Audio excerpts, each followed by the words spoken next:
Fala galera, beleza? Igor Lacerda aqui e no vídeo de hoje a gente vai conversar sobre o Mac Studio, o último lançamento da Apple, que aparentemente é o computador mais forte do mercado. Ele não tem RGB, ele é muito pequeno e ainda assim dá uma coça na concorrência. Bom, aparentemente pelo menos é isso que está no papel.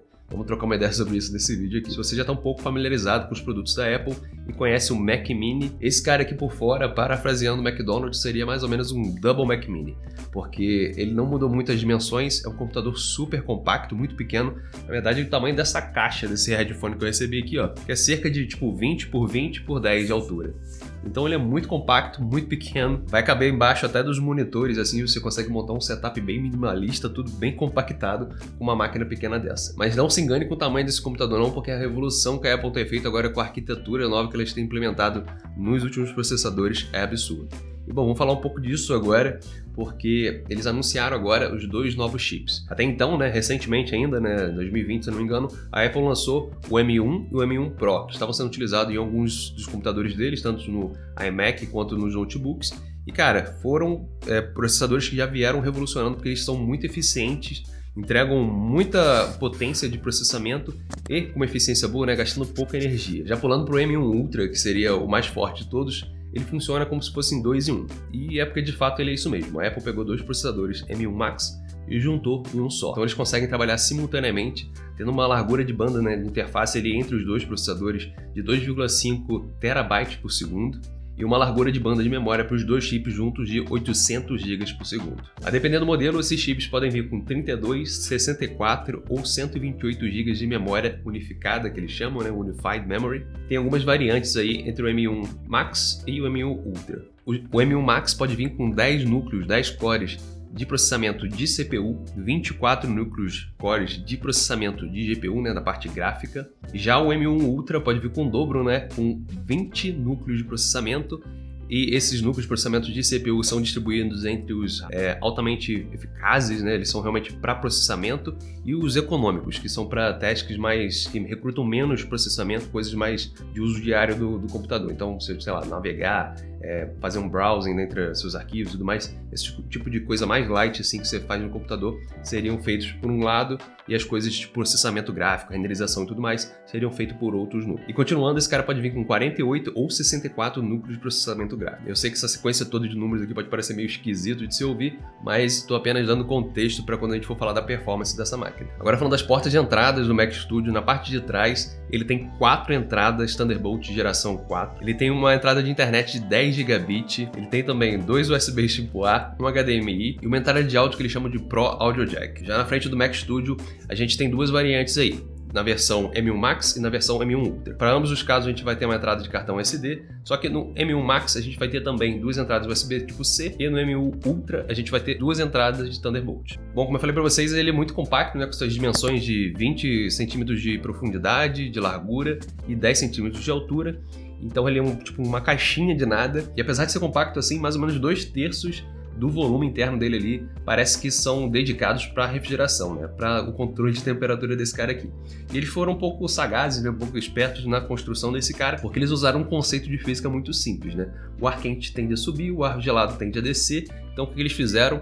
Eles montaram essa carcaça de alumínio, com algumas perfurações na parte de baixo, onde é dali que o computador acaba puxando o ar, Então o intake dele, a entrada de ar dele é pela parte de baixo, e ela é meio que guiada, puxada por dois fãs que estão na parte de cima. Então o ar gelado entra por baixo, passa pelos componentes, é succionado, sugado por esses dois fãs na parte de cima, ou seja, já deu a volta ali por dentro do computador todo, e na hora de expulsar esse ar, ele tem uma parte de canalização, ele faz um duto mesmo para poder jogar esse ar para fora, só que ainda antes de jogar ele para fora, ele tem uma super placa ali densa, cheia de aletas, para poder ajudar ainda a dissipar o calor, possivelmente do CPU e do GPU, no caso desse M1 Max e o M1 Ultra. E abrindo parênteses aqui, a Apple lançou também um display para casar com esse Mac Studio, e não muito criativamente, o nome desse display é Studio Display. Esse monitor parece uma versão de entrada, uma versão menos robusta do monitor carro-chefe que eles têm, que é o super sinistro, que é o Pro Display XDR,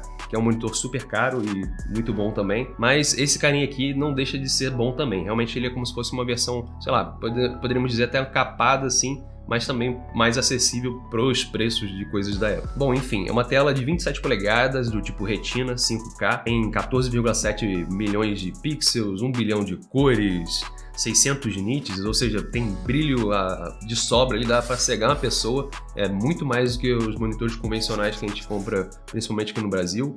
Eu acho que difícil até você achar alguma coisa acima dos 400 nits, e não para por aí, tá? Esse cara realmente tem muita coisa aqui. Ó, vamos lá. Ele tem um processador Bionic A13, né, o mesmo que é utilizado nos celulares, para gerar um certo tipo de inteligência nesse monitor. E por que isso? Porque ele vem com câmera, microfone e alto-falante. E todos esses recursos precisam de um certo nível de processamento para as coisas, para os features que eles trazem. Por exemplo, a câmera ultra angular de 12 megapixels que vem embutida nesse carinha aqui possui tecnologia Center Stage, que eu acho que chama em português, a tradução dele lá é palco central, se eu não me engano, esse é o nome desse recurso da Apple, que é um recurso que faz com que quando você estiver em algum aplicativo do tipo conversação, palestra, algo do tipo, sei lá, você está num Zoom da vida, numa ligação. Conforme você se movimenta, a câmera ela meio que se balanceia lá por dentro e te acompanha. Então você vai estar sempre no centro, né? Center stage, no centro do palco, que seria no centro da gravação, no centro dessa filmagem. Já no quesito do microfone, é utilizado esse processamento para poder fazer um cancelamento de ruído, e com relação aos alto-falantes, é porque a gente tem um sistema de falantes com áudio espacial e também com tecnologia Dolby Atmos. E como não poderia faltar, você também pode ativar a Siri através do monitor. Esse monitor começa com preço na faixa de $1.599, o que não é muito absurdo pro preço deles, né, pro preço em dólar, mas o que eu achei absurdo aqui são os adicionais que eu vi nesse carinha aqui, porque eles têm um adicional de $300 para você botar uma película, uma camada de nanotexture glass, que seria para deixar meio que anti-glare, né, o anti-reflexivo que a gente tem em monitores convencionais, porque não sei se você já está familiarizado com coisas da Apple, mas todos os monitores deles praticamente são glossy. Eu acho que não tem nenhum que não seja. Então você tem esse adicional de $300 para modificar um pouco isso. E o mais absurdo ainda é um adicional de $400 para você modificar o stand desse monitor, porque ele só permite você fazer esse tilt. Se você quiser fazer ajuste de altura, é um adicional de $400. Não sei o que é feita a mola desse coisa, deve ser de ouro, não é possível. E esse monitor possui 4 entradas, 3 USBs tipo C e um Thunderbolt, onde esse Thunderbolt é possível você conectar ao Mac Studio através de apenas um cabo só, né? Ou então para um MacBook, que aliás você conseguiria até fazer um carregamento rápido apenas através de um cabinho só.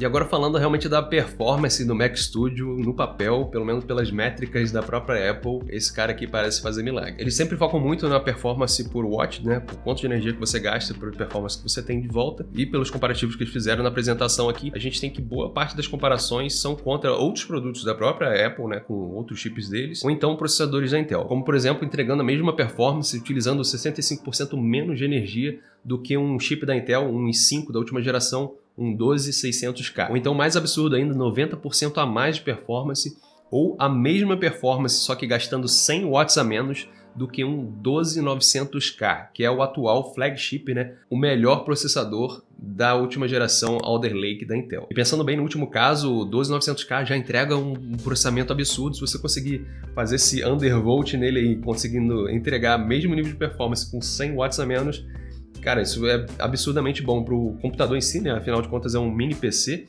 então ele tem a parte de refrigeração bem limitada. E é bom também na conta de luz, né? Porque afinal de contas, se você, sei lá, produz conteúdo, se está direto renderizando coisas, sua máquina trabalha muito, vai ser frequentemente menos 100 watts na sua tomada ali gastando. Já na performance da parte gráfica, a Apple disse que gasta 1/3 da energia de uma 3060 Ti, né? De uma RTX da Nvidia. Ou melhor ainda, que eu espero muito que seja verdade, porque se for, vai ser tipo assim, absurdo. Espero que as pessoas possam começar a testar esse cara logo, que é o mesmo nível de entrega, a mesma performance de uma 3090, só que consumindo 200 watts a menos. Eu gostaria muito de poder testar uma máquina dessa, afinal de contas eu estou ficando um pouco entusiasta, né, nesse quesito de computadores super compactos, de small form factor. Isso aí realmente seria um sonho de consumo, uma super máquina dessa tão compacta assim. Só que eu vou ter um pequeno problema monetário para poder fazer isso, porque é praticamente impossível comprar um negócio desse no Brasil. Mas pensando em dólar, isso não é tão absurdo assim. Pensando nas duas versões, né, M1 Max e M1 Ultra, vamos ver os preços de entrada deles aqui. A gente tem aqui o M1 Max com 32 GB de memória e um SSD de 512 GB,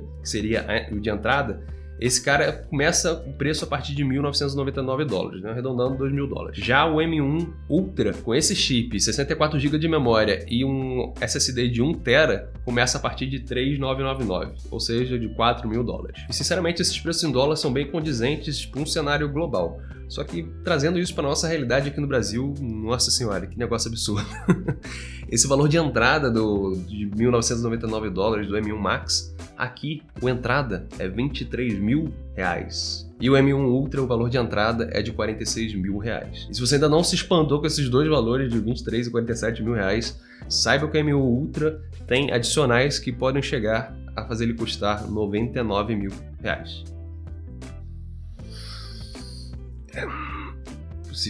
Impossível comprar uma máquina dessa. Enfim, apesar de ser um negócio impraticável, impossível de se ter aqui no Brasil, né? Vai ser um negócio realmente muito nichado para poucas pessoas. Pelo menos interessante de ver como a tecnologia está avançando, né? Como essa bifurcação que a Apple teve aí de parar de utilizar os chips da Intel e começar a fazer uma arquitetura própria deles, pôde impulsionar, né? Porque eles estão uma vez atrás da outra aí melhorando realmente, tipo assim, uma performance muito melhor a cada lançamento. Inclusive, esse Mac Studio parece ter obsoletado, parece ter chutado para escanteio todos os outros produtos da Apple. O que leva a crer que eles ainda vão lançar mais alguma coisa para virar, né, para se tornar o sucessor do Mac Pro, que seriam os gabinetes grandões, né, da Apple. Bom, não sei qual vai ser o nome que eles vão dar, será que, sei lá, M1 Ultra Max Power, M1 Ultra Pro Max, enfim. Se bobear, eles vão pegar 2 Ultra já soldados, vão soldar mais 2 ali, vai ficar um negócio absurdo. Mas são cenas dos próximos episódios, vamos aguardar aí para ver o que eles têm mais de interessante para lançar, já que comprar a gente não vai poder. Eu vou ficando por aqui, mas não deixa de comentar aí embaixo não. Me diz aí o que você achou do Mac Studio. Se gostou do vídeo, já deixa o joinha, se inscreva no canal se ainda não é inscrito e até o próximo. Valeu!